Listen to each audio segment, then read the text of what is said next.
or the conflict in Ukraine is that the most unpredictable, chaotic actor in all of this is the Biden White House. I'm not hearing anyone speak. I think that's a bug, Elon. I think I can hear Alex. You can hear me? Yeah. Guys, Yeah, I can hear you. I think the Biden White House is the part of this puzzle that is, I can't hear him either, just FYI. Can other people hear? I can hear. Alex, can you guys hear? Yeah, I can hear you. Okay. I think other people are having a problem. So I think the thing to do in this situation is why don't you drop out of the room and I'll re-invite you, and then just to make sure that people can hear you. Okay, sounds good. All right, thanks, Alex. I just wanted to pause on the magnitude of while you're doing that, David. I think what Elon said makes eminent sense. I've been advocating this for a long time. Reopening relations with Russia, economic relations with Russia. I mean, like not bombing the Nord Stream 2. Let's start with that, but also renormalizing some level of economic relation with Russia, I don't think is unrealistic, actually. I think we live in a moment where it's certainly more realistic than what Kissinger and Nixon envisioned in the early 70s when they opened relations with China, right? Mao Zedong, say what you will about Vladimir Putin, Mao Zedong was a different animal. And yet, even against that backdrop, did we trust Mao? No, we did not. But we trusted him to follow his self-interest when he was the little brother in the relationship with Brezhnev-led USSR. And so today, do we have to trust Putin and believe that he is a virtuous saint on his way to, heavenly eternal bliss? No, we don't have to believe that. I think we have to believe that he has a self-interest that he will weigh, Russia will weigh, and he will weigh personally. And does that match the interests of the United States to reopen economic relations with Russia in the context of a reasonable path to peace in Ukraine that pulls Russia out of its military alliance, or at least from doing joint military exercises with China? And I think that that's actually, weird as it may sound to some, eminently achievable in this window. And so it's less even about the Ukraine war in this case, but something bigger you could achieve using the Ukraine war or the end of it as a catalyst to achieve that we should have been working towards anyway, which is to pull Russia out of that alliance with China. People say, well, how are you going to monitor that? Is that just a promise? That's a frequent objection that I get when I say this. Elon made a great point. They're doing joint military exercises. We know when they're doing them. They're doing them off the coast of Alaska and otherwise. If there are somebody who breaks an agreement, there's obviously consequences for that. That can be baked in to any agreement. But they wouldn't really have an incentive to if we reopen and renormalize some level of economic relations with Russia. And I do think that is, at least as of 6 months ago, was outside the Overton window in American politics. But I think that given how bad the other options look, my hope is it finds its way right back into that Overton window. And, I certainly think it is a reasonable diplomatic path that's wide open and staring us in the face if we're willing to just step up and seize it. So I don't know if the other individual made his way back, David. But Alex. Yeah, I'm back. Can you guys hear me? I can. Hello? Vivek, can you hear Alex? I can't. No. Oh, geez, we still have this bug. Alex, it's definitely not on mute. It shows him on mute on my screen. Oh, that's strange. Okay, we have a bug here because I can definitely hear Alex. I can hear you guys. My guess is he may be advocating for normalizing economic relations with Russia, and some people well, he was may not like that very much. No, Alex was sounding a pessimistic note about whether things are too far gone. But Alex, I'm sorry about this. We're gonna have to analyze this bug later. Maybe you're on a device that's not somehow supported, but I'll follow up with you separately and we'll try to figure that out. Okay. No worries. Thank you. Yeah, I mean, Elon, you said it pretty well. I mean, what do you think the first gambit would be? I mean, David, you might have some views on this too. I'm very well. I actually proposed something a year ago, which I think is actually what will end up happening. At the time, I was attacked, relentlessly for it, which is that that there essentially be a ceasefire that that we have some sort of internationally supervised vote in the eastern portion of Ukraine to see if they wish to be part of Russia or part of Ukraine, and go with that, because it does seem to me it doesn't make sense that we would want to foment a war to have regions that don't wish to be part of one country to be part of one country. Meaning, if the Eastern Ukrainian regions wish to be part of Russia, why are we fighting a war to force them to be part of Ukraine? That doesn't make sense. Do we believe in democracy or not? And now there's some counter arguments here, like, well, the people that used to live there aren't there anymore who are in favor of Ukraine. I'm like, well, invite them back, and give them a vote too. I think there at least some portions of the area that Russia occupies right now will in fact vote to be part of Russia. One has to ask, why is there not a significant insurgency in eastern Ukraine? If they're so against being part of Russia, you would expect to see a significant insurgency, and you just don't see that. I think the reality is at least some parts of eastern Ukraine and Crimea actually do wish to be part of Russia. That is the actual reality of the situation. I'm not saying all of it, but I think certainly some parts. And so then we also have to say, like, pragmatically, is Ukraine making progress? Well, no, they are not. And what is actually happening? Well, a lot of the flower of Ukrainian youth is being sacrificed in the trenches for essentially no territorial gains. Those boys are dying every day. For what? So I say this in the interest, as this is the best outcome for Ukraine.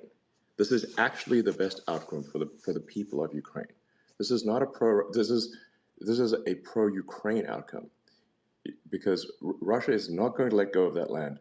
Ukraine is not going to succeed in pushing Russia back. Russia is 4 times the size of Ukraine in population, and this is trench warfare, where you have an advantage on the defense. Whoever charges the trenches is going to get killed at a far greater rate than the defenders, far greater. So it's obviously absurd to have the smaller army charge the larger army when the larger army has massive defenses and will inflict casualties at a rate that is probably 3 to 1 or maybe worse. It's a hopeless situation. You might as well put your hand in a meat grinder. So, and every week that passes, there are more Ukrainian boys that die, more Russian, and I think we should have some sympathy too for the Russian boys that are dying in those trenches as well. Do they want to be there? Of course not. So just from a humanitarian standpoint, we should find, I think, we should push for a ceasefire and push for peace in that region. And I think then from a civilizational risk standpoint, we should restore normal relations with Russia. This seems like a logical path. And because the alternative is not an axis of evil, but an axis of immense power against the West, and laying the groundwork for World War III. And again, if one has to look at the scales of the decision, what good or bad things happen with one set of decisions versus another? And I see no benefit and only bad things, frankly, in prolonging the Ukraine-Russia conflict. I really see no positive side to this, and only bad things. It's both bad things for Ukraine and bad things for the United States and bad things for the world. So we should seek peace, I think, immediately. We should seek to restore normal relations as soon as possible. This is not some kind of reward for Russia. This is simply recognizing the realities and the risks that the world faces, and ensuring that there is the highest likelihood of a positive future for human civilization. And I'm actually curious for either of you guys, one of the questions is, it's actually considered very gauche to ask this question, but I think it's actually a relevant question that we have not really touched on yet.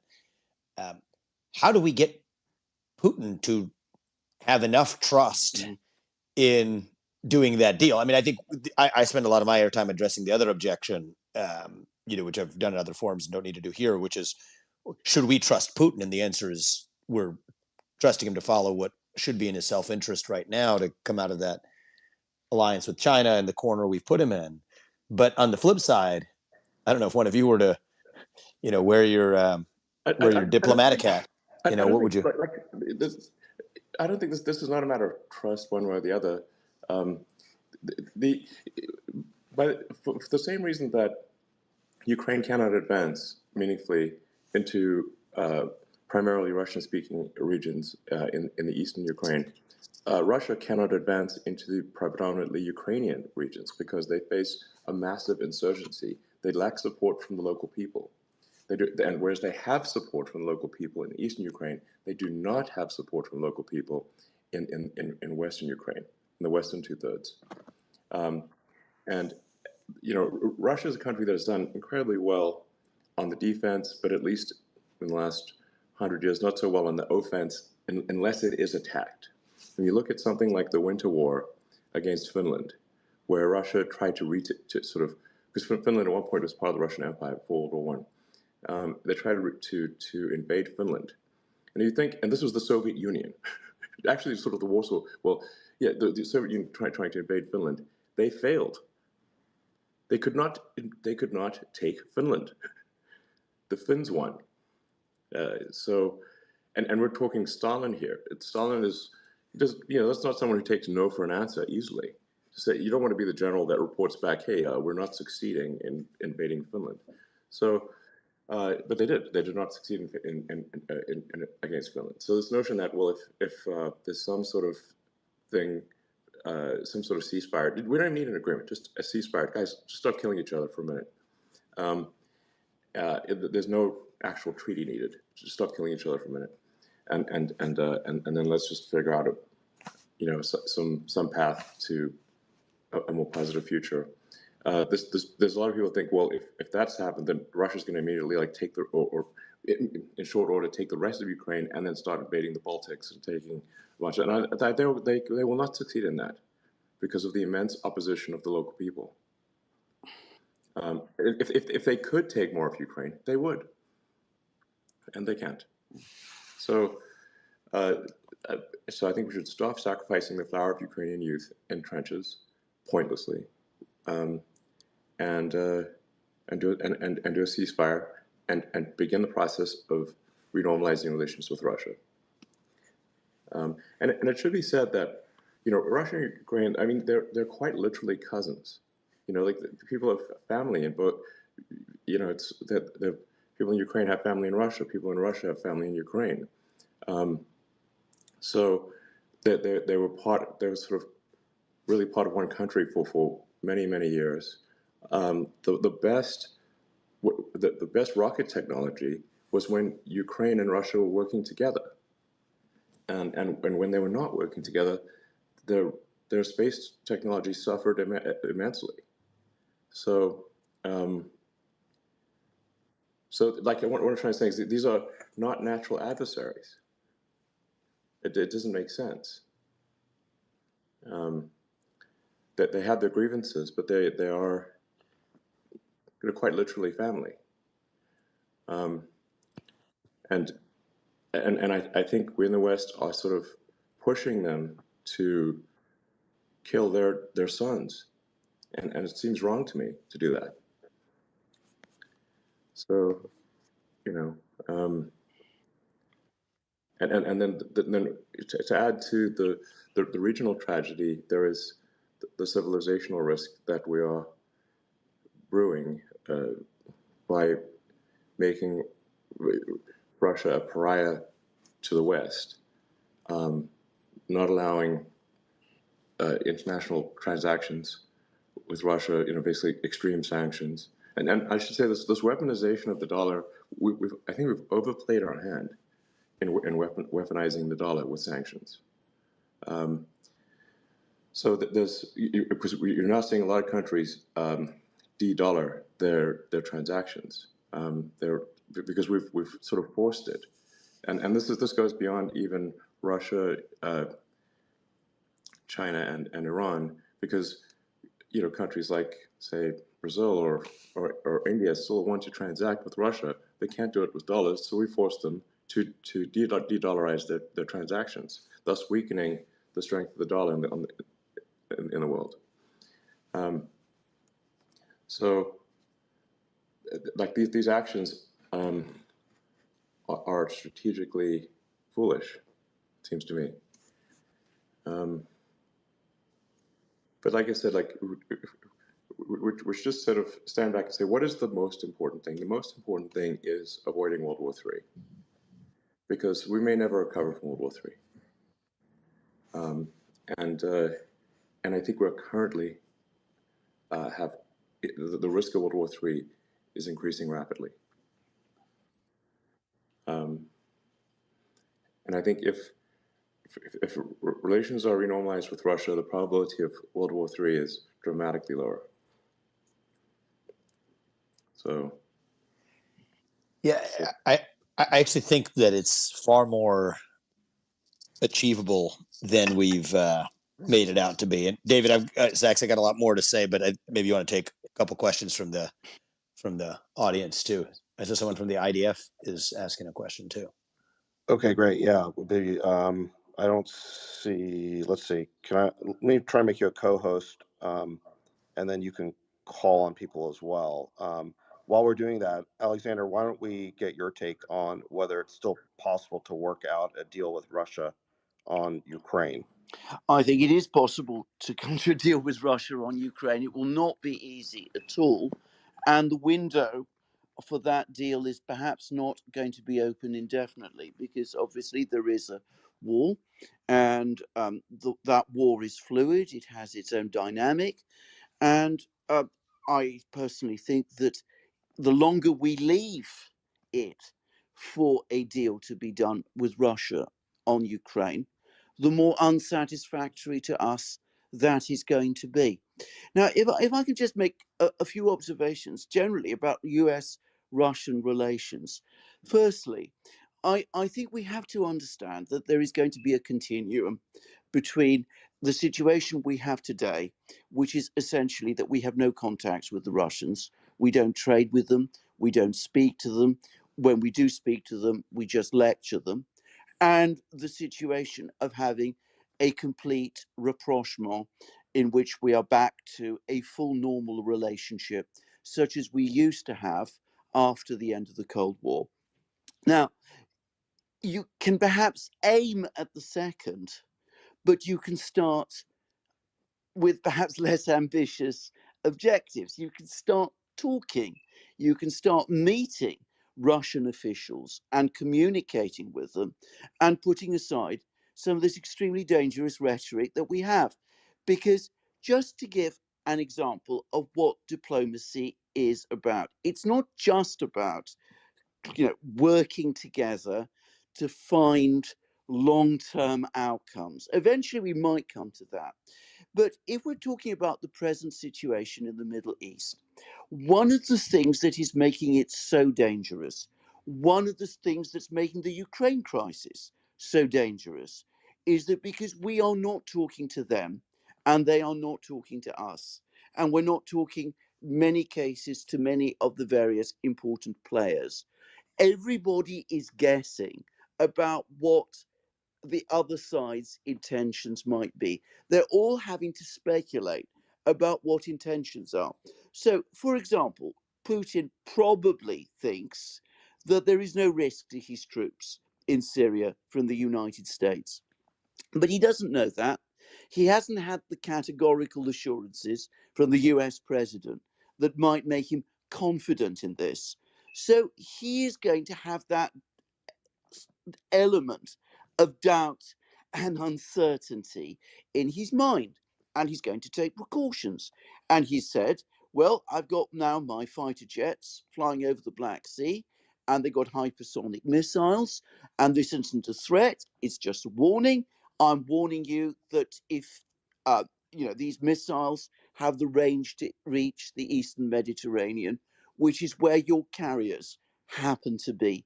Now, that is actually a very bad situation for us all to be in, where Putin has to guess, and at the same time, because he can't be sure, he's having to take in his own mind those sort of precautions. That is exactly the kind of uncertainty which, in a crisis of the kind that we are going through at the moment, can potentially lead to disaster. Because, of course, where everybody is guessing, there is always the potential, there's always the very real risk that people will guess wrong, misunderstand what is happening, interpret things in the wrong way, and see things that might not actually be threatening in a particularly threatening way. So the first priority should be to start proper communications. Once you get communications going, then gradually over time you can rebuild trust, and perhaps you can have a proper, workable, viable relationship. Given how bad relations between the Russians and the West have now become, that is probably going to take a very long time. But what do they say? A journey of 1,000 miles starts with a single step. Talking to the Russians in a civil way about mutual problems, and by the way, Elon is right, there is no greater priority than preserving peace. You're not sacrificing your core interests by preserving peace. Preserving peace between the great powers, the superpowers, is a core interest. And all of the great powers, all the superpowers, they're all led by people who should understand this, will understand, if it's approached in a certain way, that achieving a sustainable peace is one in which all of the great powers respect the core interests of the other. So you can find your way, you can gradually build up a relationship in that way. But at the moment, given the very dangerous situation we are in, we must unblock these utterly, completely blocked communications channels. We must talk to the Russians. They must be able to talk to us, just as JFK did at the time of the Cuban Missile Crisis. He was in direct contact through the embassy with Khrushchev. They were sending letters to each other. They were communicating in that kind of way. We got to be able to do that. We got to be able to talk to the Chinese leaders, even if we see them as adversaries. We've got to be able to talk to the Iranians, and they've got to be able to talk with us. And doing it through, at lower levels, through meetings between spies and lower level diplomats, is never enough in a situation like this, where leaders have to be able to communicate directly to each other in order to get an understanding of each other and to understand, to develop trust.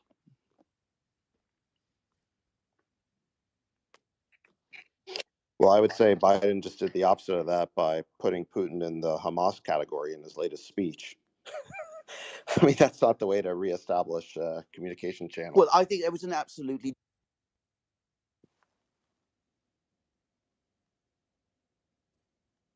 brought together Putin with Hamas.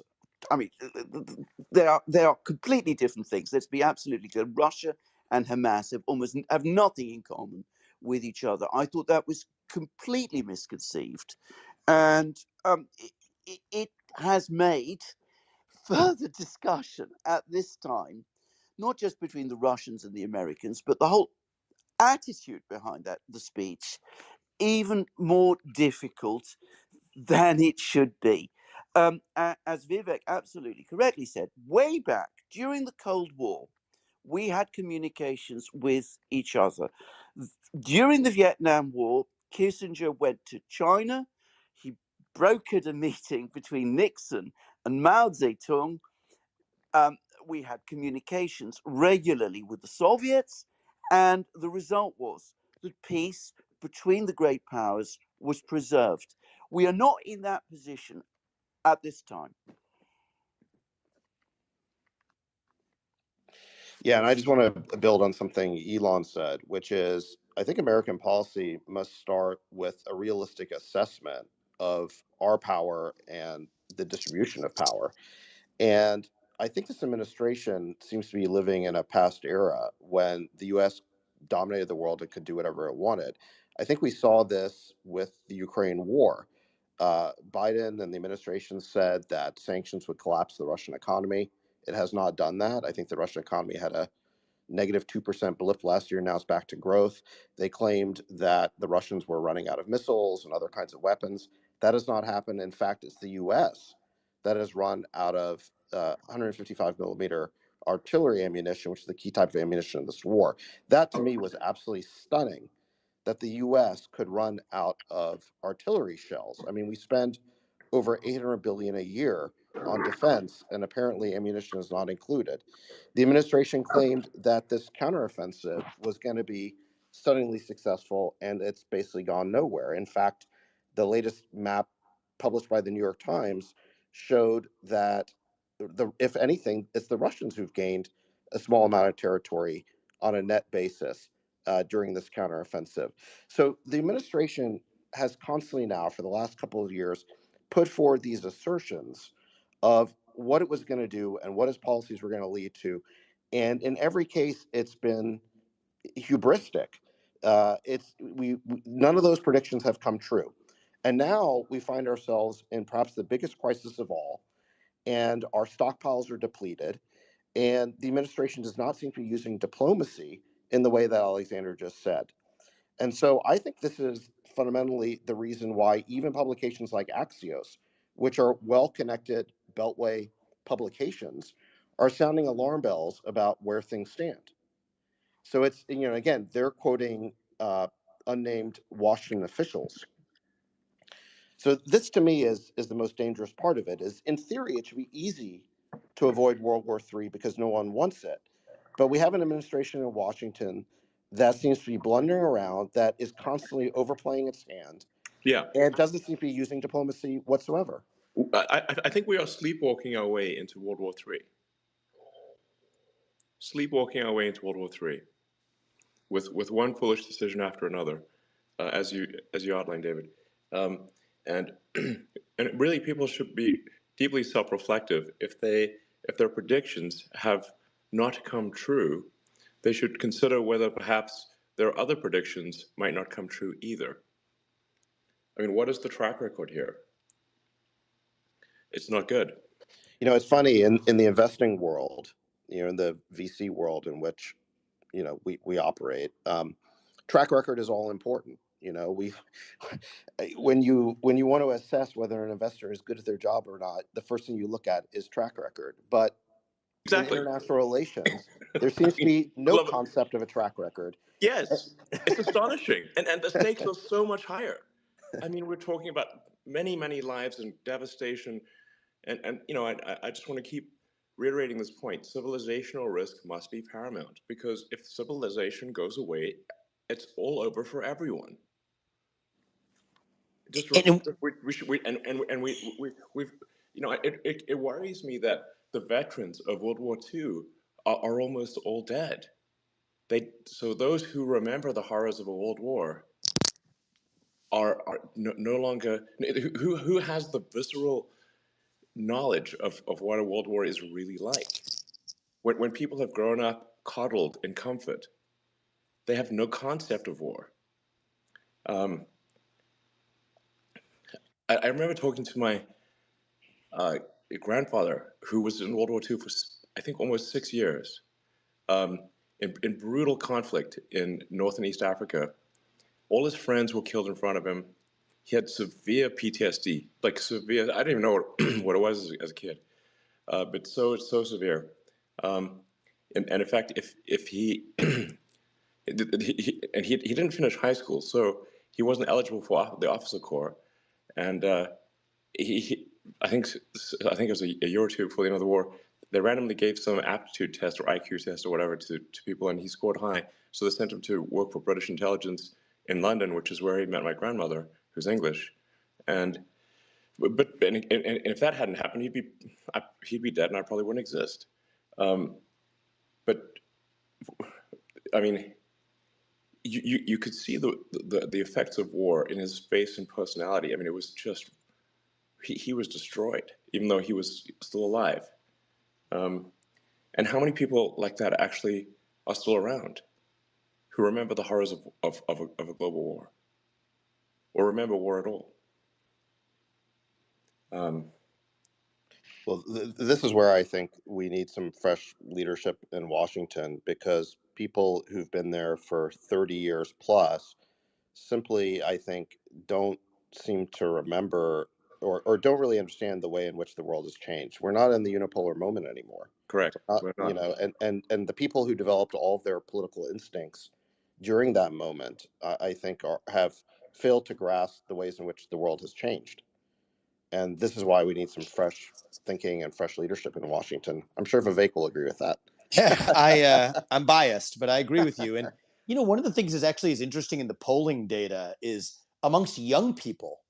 I mean, and the idea of entering war, including the Ukraine war, but beyond this, is incredibly unpopular, right? I mean, those of us even who grew up in the Iraq and Afghanistan era alone, these things are very unpopular amongst young people. And the other thing that I'm seeing is, this is just a little bit of inside baseball here, but the general political conventional wisdom right now is most of the Republican base still is in favor of the good versus evil framing. But I will tell you, on the ground, that is not what I see when it's presented in a different form than the poll questions are served up. I mean, I've spent the last 5 days in Iowa, and mostly everything I'm saying I've been advised is politically unadvisable to say to a Republican base. But to tell you the truth, once you explain to people, look, this is not that we're anti-Ukraine or anti-Israel, but this is a pro-American, or as Elon even put it, pro-civilizational view to keep us out of World War III.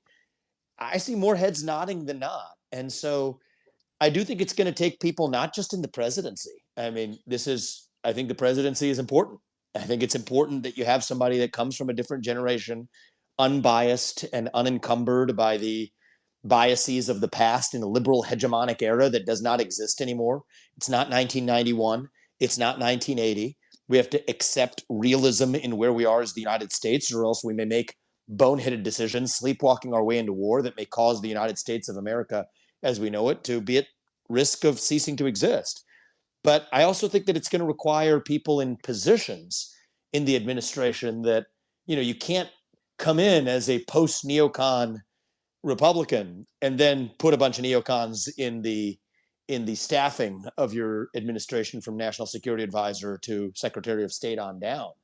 And I think it's going to take rational, reasoned thinkers who are able to understand how the interests of different nations align or don't align with one another, and reach reasonable deals, consensus, to bring peace in a situation that I think there's opportunities for it, both in the Russia-Ukraine situation and though under more complex circumstances, even in the conflict in the Middle East with Israel, that I think would best serve the interests of everyone involved, but certainly the United States. And I do think that we may be at our best in a moment where the U.S. is expressly thinking about its own interests and acknowledges that other nations are allowed to do the same, and then reasonably achieve paths to peace, rather than trying to implement the model of liberal hegemony that I think many in both parties wish we were in from 30 years ago. So Yeah, that's what I think.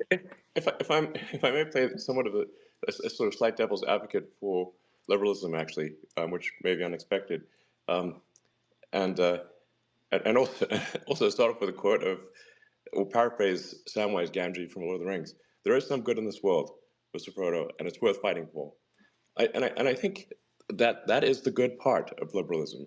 That is that you actually have empathy for other people and other countries, and that there are times when we'll do things that perhaps don't entirely serve ourselves, but sometimes even sacrifice a little bit uh, of the good of our country for the better of another. But we just need to make sure that that is actually what is going to happen, and that in seeking to do good, we do not pave the road to hell. So that we are realistic in seeking to do good. I think we should seek to do good. I think that is one of the great characteristics of America, is that we actually do not simply act on the basis of might is right. And if you look at the history of the United States, well, after World War II, we had nukes and nobody else did. We could have taken over the world. We could have absolutely subjugated anyone. And yet, did we do that? No. In fact, we helped rebuild Japan. We helped rebuild Europe. And I think that served the greater good. But it's important to us that that is really quite unusual by historical standards. And I'm not saying that the United States only does good things. The United States has done good and bad things. But on balance, I think the United States has been a great force for benevolence, probably more so than any country in history. And that is worthy of admiration.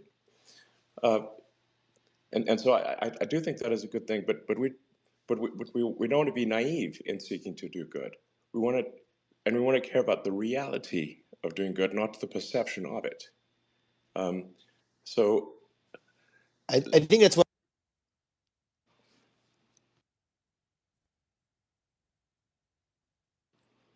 Sorry, go ahead. I was just saying I think that was beautifully said. I think we live in a moment right now where those things go together, where we bring a realism to our foreign policy. I think a realism would actually result in the outcome that was best for Ukraine, for Israel, but by looking at it through an actual realist perspective that, I think we live, at least right now, in a moment where that's actually going to lead to the greater good by advancing, a national self-interest in this moment we're in. I think that's actually the frame that will achieve the greater good result that you talk about too. So I think we're synchronous, but maybe coming at it from different angles there. Sounds good. Yeah, I just think like sometimes, Vivek, I think I agree with you actually, but I just want to make sure that people sort of generally understand that we're not talking about sort of just engaging in purely selfish behavior that only ever serves purely the interests of the United States, but that we actually do care about other countries and other people, and we want to make sure that that actions we take are actually successful in helping those people, and do not actually, as we seek perhaps to help them, in fact hurt them. So there's I'm a big fan of South Park and the Trey Parker and Matt Stone, and there's a movie Team America where we're Team America World Police. The movie starts off with with a sort of terrorist attack in Paris, and then Team America comes in to just destroy the terrorists, but also levels half of Paris. It's like, well, I don't know if that was, should we have leveled half of Paris to destroy some terrorists? Perhaps not. So we just need to make sure that when we seek to do good, that we in fact do achieve it, and that we're realistic and do not inadvertently pave the road to hell with our good intentions. Amen. I'm good for another at least 10 minutes, X, but I think that's actually that could be a great moment to end on. Yeah, I think well said, Elon, and I think that I am an advocate for. And let me just say this: talk about the presidency, that's in self-interest or whatever to talk about new people and outsiders and whatever. But go a layer deeper. The more I've learned about this, I think the more I'm convinced that you not only need that at the level of whoever's on top of the executive branch, but in the State Department, in other parts of the federal bureaucracy that hopefully only a small subset of which survive, still need probably in the next chapter some people who have a muscle memory different than the one they've been trained on, which is to think they're doing good or convince themselves of the ultimate lie that they're doing good, when in fact they're creating more harm than good, even not just for the United States, but for those other very actors they purport to help. And so, we'll see if we can't get there and, clean that up and staff it accordingly. So thank you guys. Appreciate this discussion. Learned a lot actually today too from the others who participated. So thanks to everybody else you called on. Absolutely. Thank you, Alexander. Thank you, Policy Tensor. Thanks, Colonel Davis. Thanks to everyone who participated. We'll see you next time. Thank you very much. All right, thanks, everyone. Bye. Thank you, guys.